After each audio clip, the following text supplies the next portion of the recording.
what a lot of people experience when their children go to school or kindergarten is a loss of innocence, where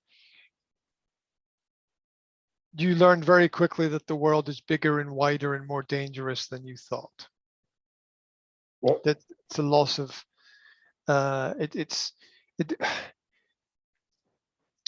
childhood should be innocent. You shouldn't have to deal with shit. Okay. Mm-hmm. If your childhood is not innocent, well, your parents have a lot of work to do. And so innocence is a very interesting topic. It's not something that I have spent a lot of time thinking about, because I don't know why. It's an extremely important topic, because how innocent should we be? Because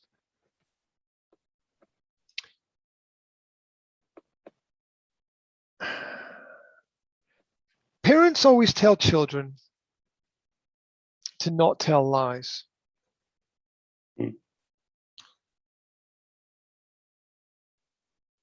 But children grow up to realize that there's a lot of things that are not completely truthful in the world.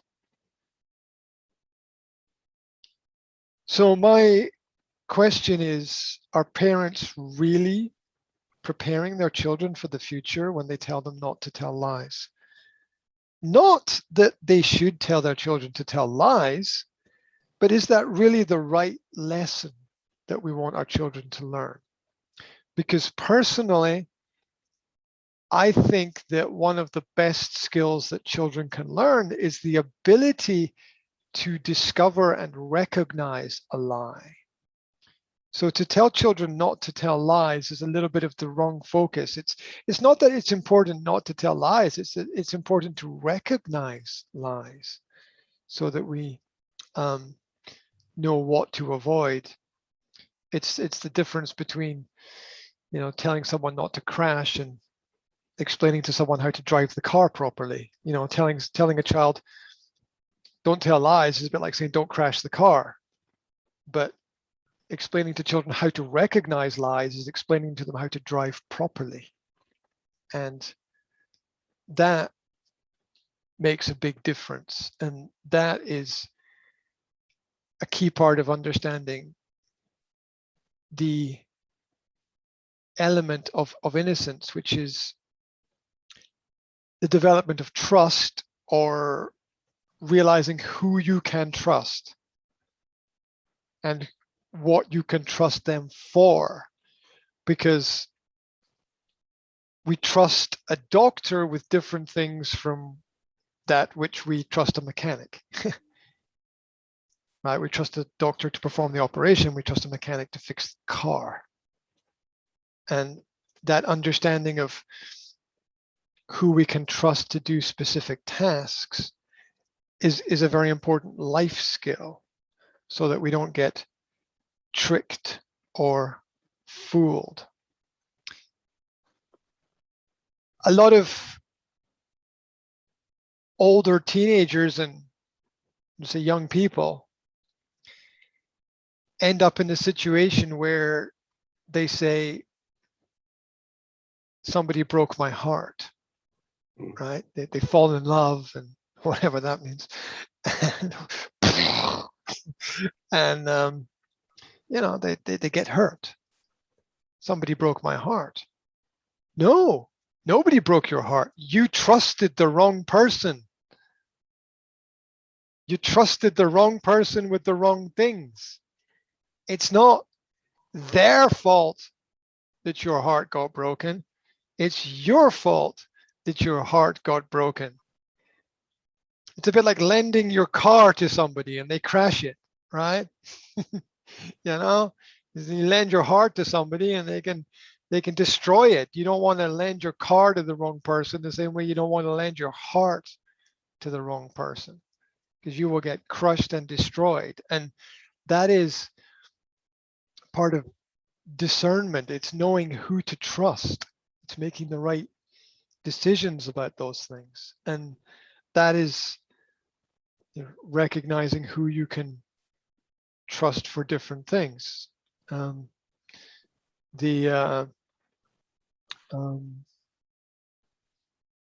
chef in the restaurant might cook a great meal, but they might not be the right person to do some other task in society. You know, it's intelligence is tasks specific a lot of the time, and success is like that as well. In terms of how quickly children develop, there's something called the 100th monkey syndrome in psychology. Now, the 100th monkey syndrome, some psychologists and scientists argue that it is proven to be a fact, and some argue that it's not. So there's a lot of debate. But from my reading, there's a lot of evidence to support this. There's a lot of evidence to support this. Now, the 100th monkey effect is that if you have two islands, this is the best way to explain. If you have two islands, and say you have 200 monkeys on one island and 200 monkeys on another island. So 200 monkeys on island A and 200 monkeys on island B. If you teach one monkey on island A to do something, and that monkey teaches another monkey, and that monkey teaches another monkey, by the time you get to 100 monkeys that can do that task, this skill, this is crazy, this skill gets automatically transferred to the second island, even if no monkey visits the other island, right? Even if no monkey visits the other island. But how? Well, that's a question that expands beyond our physical understanding of reality. Yeah.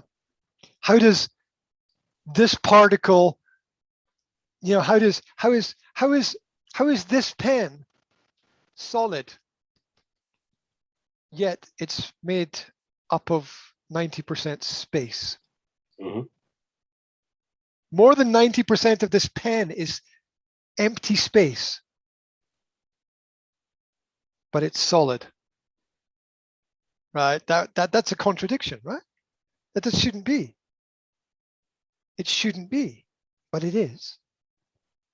So the question, how does it happen,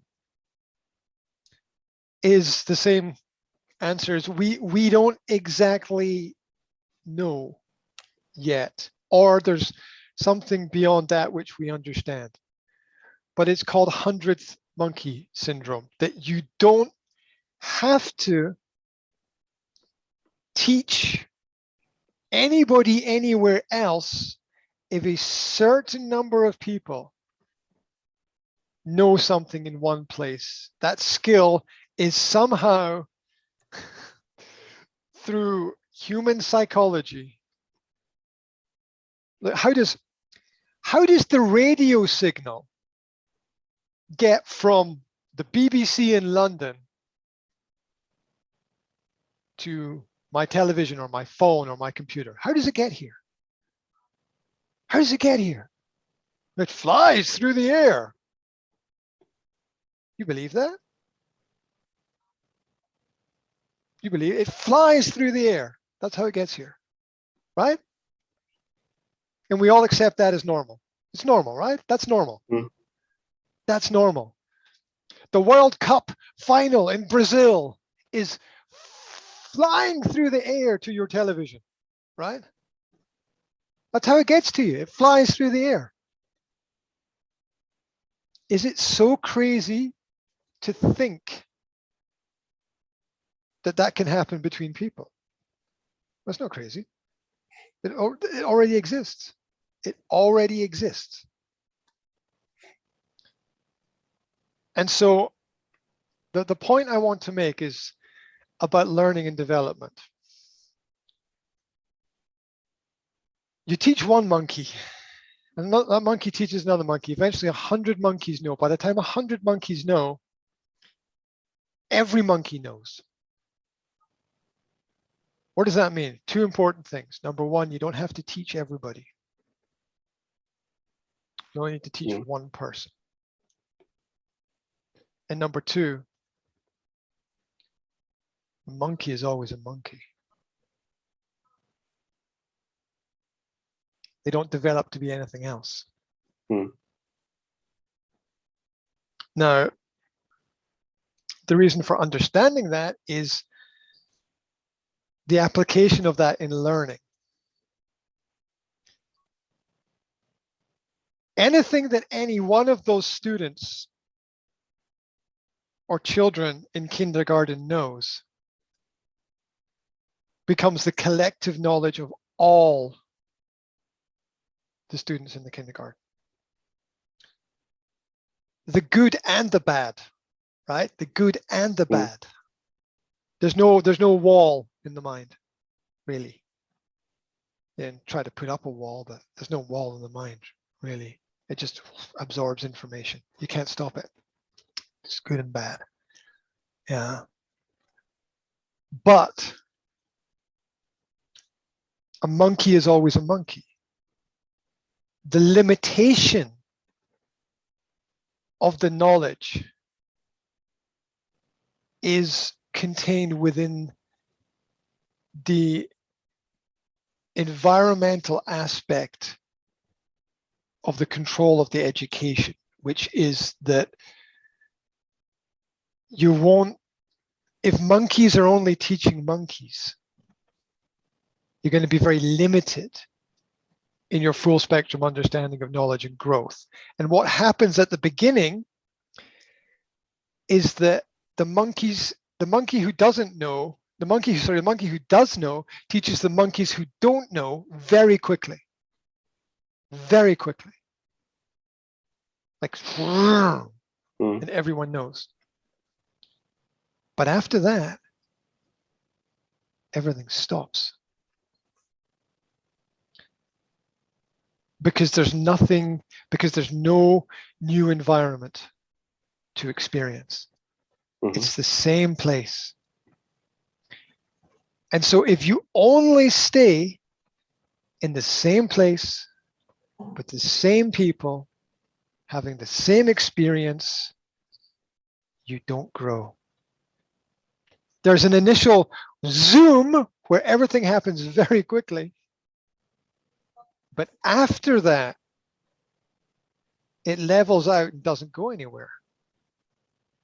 Think about what happens in a company. Let's say you join a new company. When you join a new company, two things happen. Your learning has to go to learn about the new company, and the company's learning has to do that to learn about you. But once the company learns about you and you learn about the company, it levels off. Now, the way to keep a company progressing is to ensure that it doesn't level off, but that it keeps moving. Because if it doesn't, then you're static, and if you're static, you're dead.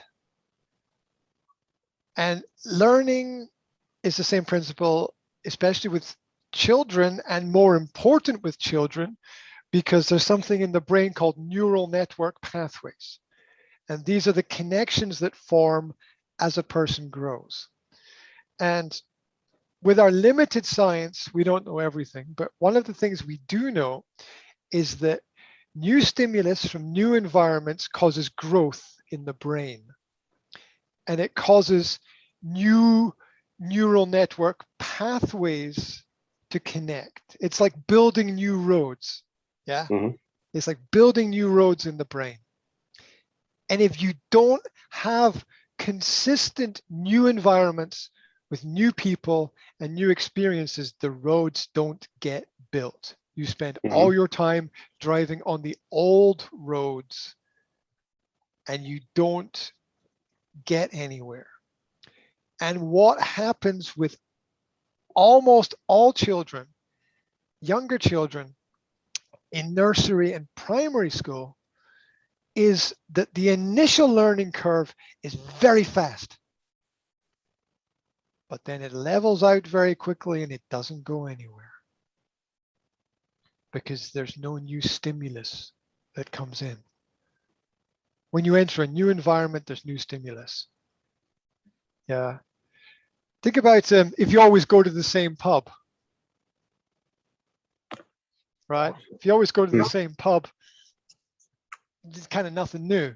And then that's friendly and that's comfortable, but there's nothing new. The excitement in life comes when you go to a different pub. The excitement and growth in life comes when something different happens. When a new client enters the workspace or the business world. And parents are usually satisfied when they see this initial boost and jump in a child's understanding. But what they forget is that levels out really, really, really quickly and then doesn't go anywhere after that. Yeah. And that's what we have to be really careful in education of. We've got to be really, really, really careful that it doesn't happen. Because if it happens, then the neural pathways don't develop. And when you get older, it's too late. Because if you don't eat breakfast, you can't go back in time and eat it again. Mm-hmm. And that stimulus of the new environment with the new experience is like breakfast for how the children grow in life. And you know, the description of what you described to me is the boost effect of putting children in a new environment. But just like the rockets that send the spaceship into space, the rockets run out of energy very quickly and they fall back to Earth. And we have to be very, very aware, and we have to try to always include new things. And that's what doesn't happen. It doesn't happen. The educational environment in terms of stimulus hasn't changed for 100 years. It hasn't changed. It hasn't upgraded. It hasn't moved forward. It hasn't developed. And this is where parents come in. Parents have to realize that, and parents have to supplement. They have to provide the support that schools don't provide by ensuring that there's always a vertical learning environment for the children beyond the 6 months older and 6 months younger framework of the classroom. Mm-hmm. And you can argue, oh, but yes, but there's older children in the playground. Yeah, but that's like 15 minutes a day, and that doesn't count, right? Because it's so little time that doesn't really it doesn't really happen there. And yeah, everyone's happy at the beginning, but that happiness is going to go down over time if people are not careful. And parents need to be super, hyper, ultra aware of the slowing down of their child's learning, because this is very unhelpful in the long term. Because what grows quickly can often die quickly. Mm. And that's my experience and my observation as a person who I worked in a nursery school for 6 months, and having had children of my own, I've seen that experience. At the beginning, everything new is beautiful to a greater extent, right? Yeah, everything new is exciting and wonderful, but what next? How do you keep it exciting? How do you keep it interesting? How do you keep it wonderful? How do you keep it amazing? Which is the problem that everybody has with everything.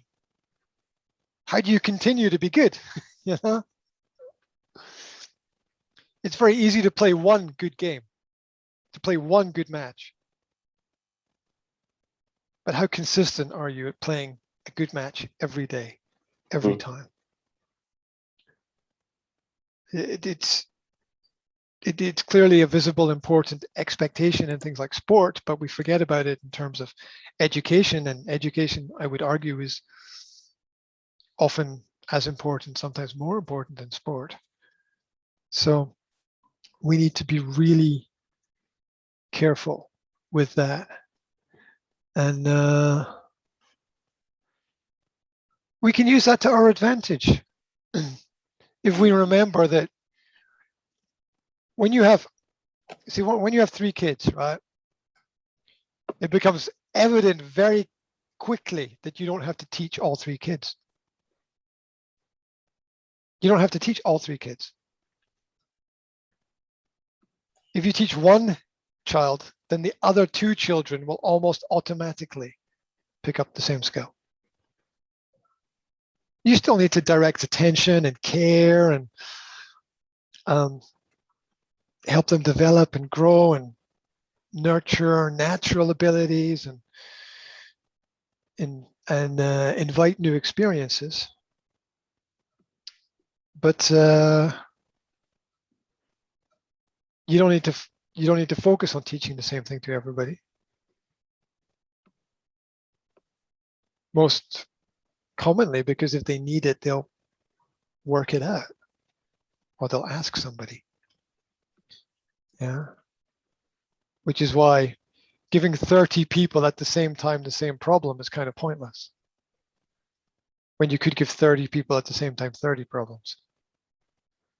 Giving 30 people at the same time the same book is less progressive than giving 30 people 30 different books. Yeah. Giving 30 people at the same time the same test is less progressive than giving 30 people 30 different tests.